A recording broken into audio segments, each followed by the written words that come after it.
Present మనం చూసినట్లయితే చాలా పెద్ద పెద్ద కాలేజీలో పెద్ద పెద్ద కోర్సులు చాలా పెద్ద విద్యావంతులు కూడా ఆత్మహత్య వైపు ఎక్కువ ప్రలోభపడుతున్నారు. ఈ సంఖ్య మనం చూసినట్లయితే ఇంటర్మీడియట్ రిజల్ట్ వచ్చినటువంటి ఒక వారం రోజుల గడువులో, 10th క్లాస్ రిజల్ట్ వచ్చినటువంటి ఒక వారం రోజుల గడువులో చాలా పెద్ద ఎత్తున ఆత్మహత్యలు అనేవి చాలా పెద్ద ఎత్తున జరుగుతుంది. అసలు ఎక్కడ వాళ్ళు పట్టు కోల్పోతున్నారు? అసలు ఈ విద్యా వ్యవస్థలకు ఏం నేర్పుతున్నది? ఎందుకు వాళ్ళు ఆత్మహత్య వైపు పోతున్నారంటే మీరు నియంత్రించడానికి మీరు ఇచ్చే సజెషన్స్ ఏంటి విద్యార్థులకి? నమస్కారం. తల్లిదండ్రులకు నేను ఒక ప్రశ్న అది. చాలా మంది తల్లిదండ్రులు ఈ మధ్యలో తల్లిదండ్రుల లోపల ఒక రకమైనటువంటి మత్తు అనేది ఆవరించింది. ఏం ఆవరించిందంటే మార్కుల మత్తు ఆవరించింది. 10వ తరగతిలో మార్కులు నా బిడ్డకి ఇన్ని వచ్చినాయి, నా కొడుకు ఇన్ని వచ్చినాయి అనేటువంటి దాని మీద సమాజంలో ఒక స్టేటస్ సింబల్ అయినటువంటి పరిస్థితి మన ప్రాంతంలో మనం చూస్తున్నాం.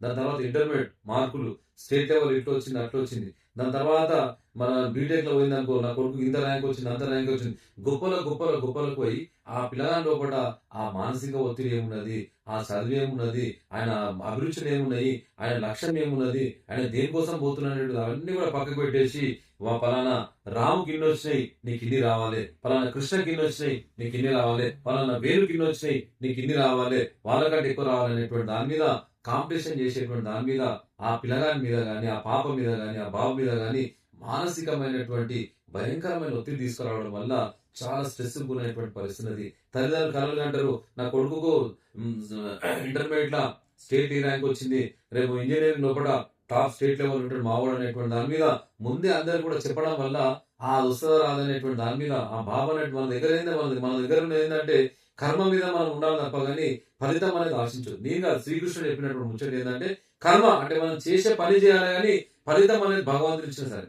నువ్వు ఫెయిల్ అయినా కూడా దాన్ని స్వీకరించు, పాస్ అయినా స్వీకరించు, మంచి ర్యాంక్ వచ్చినా స్వీకరించు, ఇంకోటి ఏదైనా వచ్చినా స్వీకరించు తప్ప కానీ వాళ్ళు ఏదో ఆశపడుతున్నారు, నాకు రాకపోతే నాకు ఇజ్జత్ పోతుంది, నేను సమాజంలో ఎట్లా ముఖం చూపించుకోవాలి అనేటువంటి దాని మీద ఆత్మీయత భావనకు లోనైపోయి చాలా మంది అమాయకమైనటువంటి అభం శుభం తెలియని దేవుని యొక్క స్వరూపాలైనటువంటి చిన్నారులు ఈరోజు ఆత్మార్పణ చేసుకోవడం అనేది చాలా బాధాకరమైన విషయం. దీన్ని తల్లిదండ్రులకు ఏం చెప్తున్నా అంటే వాళ్ళకు ర్యాంక్ వచ్చిందా రాలేదా అనేది పక్కకు పెట్టుకొని వాళ్ళ కర్మ, వాళ్ళ 10th పాస్ కావడం వాళ్ళ కర్మ, 10th ఫెయిల్ అయితే కూడా వాళ్ళ కర్మ, ఇంటర్మీడియట్ పాస్ అయితే వాళ్ళ కర్మ, ఫెయిల్ అయితే వాళ్ళ కర్మ, వాళ్ళకి ఇంజనీరింగ్ ర్యాంక్ వస్తే వాళ్ళ కర్మ, నీట్ల ర్యాంక్ వచ్చిన వాళ్ళ కర్మ, రాకున్న వాళ్ళ కర్మ.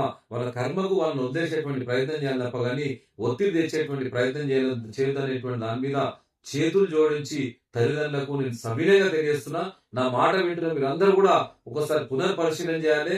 గొప్పకు పోయి మన యొక్క చిన్నారులు మీ తల్లిదండ్రుల ఆస్తి ఏంటంటే బంగారం కాదు, మీకున్నటువంటి బిల్డింగ్లు కాదు, మీకున్నటువంటి బ్యాంక్ బ్యాలెన్స్ కాదు, మీకున్నటువంటి ఏదో ల్యాండ్ కాదు, మీకున్నటువంటి ఆస్తి తల్లిదండ్రుల ఆస్తి ఏంటంటే మీ పిల్లలే.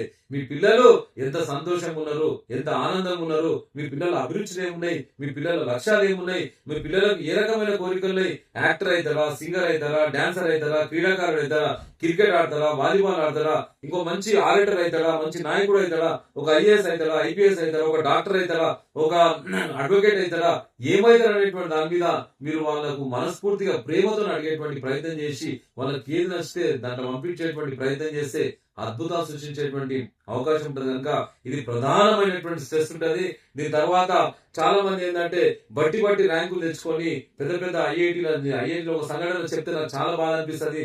ఐఐటీలో ర్యాంక్ వచ్చి సెకండ్ ఇయర్ అయిపోయి 3rd ఇయర్కి వచ్చే సమయంలో నా జీవితం నేను ఇట్లా అనుకున్నా అట్లా లేదు కనుక అట్లా లేదనేటువంటి దాని మీద ఆత్మహత్య చేసుకున్నటువంటి పరిస్థితి. అంటే ఆయన ఊహించినట్టు నా జీవితం లేదంటే మనం ఊహించినట్టు ఏది ఉండదు, మనం అనుకున్నట్టు ఏది జరగదు, అది జరగకపోవడమే మన జీవితం అనేటువంటి నగ్నమైనటువంటి సత్యాన్ని కూడా చిన్నారులకు నేర్పేటువంటి ప్రయత్నం చేయాలి. మనం అనుకున్నట్టు అయితే మనం దేవుళ్ళ కంటే కూడా ఏం తక్కువ కాదనేటువంటి దాని మీద ఒకసారి ఆలోచన చేయాలి. అనుకున్నది జరగకపోవడమే మన జీవితం యొక్క గొప్పతనం అనేటువంటి దాని మీద చిన్న ఉన్నప్పుడే చిన్నారులకు కూడా మంచి బోధన చేసేటువంటి ప్రయత్నం చేస్తే ఈ ఆత్మహత్యలను కూడా పూర్తిగా మనం నివారించేటువంటి అవకాశం ఉంటుంది. ఇక చాలా మంది ఏంటంటే చాలా మంది ఈ మధ్య మనం చూస్తున్నాం, వేరే వాళ్ళు కూడా వాళ్ళు కామెంట్ చేయడం, అరే వాళ్ళ కొడుకు ఇంత వచ్చిందంటే వాళ్ళ కనుక అంత వచ్చింది, దయచేసి ఇటువంటి ముచ్చట్లు మాట్లాడదు. నీ కొడుకు ర్యాంక్ వచ్చింది, ఓకే సంతోషం, అంతే తప్ప కానీ నీ కొడుకు వచ్చిందా రాలేదా, నీ కొడుకు పాస్ అయినా లేదా, నీ కొడుకు ఇది అయిందా లేదా, నా కొడుకు ఇంత వచ్చిందా అనేటువంటి దాని మీద దాంబకాలకు పోయి ఆ పిల్లల అభంశుభం తెలియని మనస్సు యొక్క గాయపరచొద్దు అనేటువంటి విషయాన్ని కూడా నేను మీకు అందరు కూడా తల్లిదండ్రులు కూడా నేను హృదయపూర్వకంగా తెలియజేస్తున్నా. మీరు కూడా దీన్ని ఆలోచన చేసుకోవాలి. దీనివల్ల ఏమైపోతుందంటే ఆ మాట ఈ మాట ఆ నోట ఈ నోట కూడా ఖచ్చితంగా ఆ పిల్లగాని దాకా పోతుంది, ఆ పాప దాకా పోయేటువంటి పరిస్థితి అది. ఆ గుండె బరువెక్కిన గుండె ఎంత బాధపడతా అనేటువంటి దాని మీద మనం ఒకసారి ఆలోచన చేసుకోవాలనుక మనం కూడా మన మార్కులు వచ్చేసినాయి అయిపోయింది అనేటువంటి దాని మీద ఆ రోజు ఏ రకమైనటువంటి కామెంట్ చేయదు, ఏ రకమైన ఇది చేయకుండా మనకి ఏది వచ్చినా సరే సంతోషం, అదే మన కర్మ అనేటువంటి దాని మీద సంతోషం ఉండేటువంటి ప్రయత్నం చేసి చిన్నారులకు ఏ దాని మీద ఇష్టం ఉందనేటువంటి దాని మీద కూడా మీరు తెలుసుకునేటువంటి ప్రయత్నం చేయాలి. ఇక ఆ రకంగా పోయేటువంటి ప్రయత్నం చేస్తే ఈ ఆత్మహత్య లేనటువంటి తెలంగాణ అయ్యేటువంటి అవకాశం చాలా ఉంటుంది అనేటువంటి విషయాన్ని అయితే నేను నరేష్ రాజు ద్వారా తెలియజేస్తున్నాను. సో ఇది తల్లిదండ్రులు వాళ్ళకు జన్మనిస్తున్నారు, కానీ జన్మ ఇస్తే సరిపోదు, జీవితాన్ని ఇవ్వాలి. జీవితాన్ని ఇవ్వాలంటే వాళ్ళ మైండ్లో ఏది ఉందో అది బలవంతంగా విద్యార్థుల మీద రుద్దడం కాకుండా వాళ్ళకి ఇష్టమైనటువంటి సబ్జెక్ట్ ఏంది ఆ సబ్జెక్ట్ మీదుగా, ఆ కాన్సెప్ట్ మీదుగా, ఆ లైన్ మీదుగా తీసుకుపోవడమే వాళ్ళ జీవితాన్ని ఇవ్వడం. సో తల్లిదండ్రులు జన్మని ఇవ్వడం కాదు, జీవితాన్ని ఇవ్వాలి అని చెప్పినటువంటి డాక్టర్ కూన వేణుగోపాల్ గారి సందేశం తల్లిదండ్రులు అందరూ కూడా ఫాలో కావాలని చెప్పేసి నరేష్ రాజు కోరుకుంటున్నాడు. సమయం అమూల్యమైనటువంటి సమయం ఇచ్చి అందరికీ చెప్పినందుకు సార్ ధన్యవాదాలు.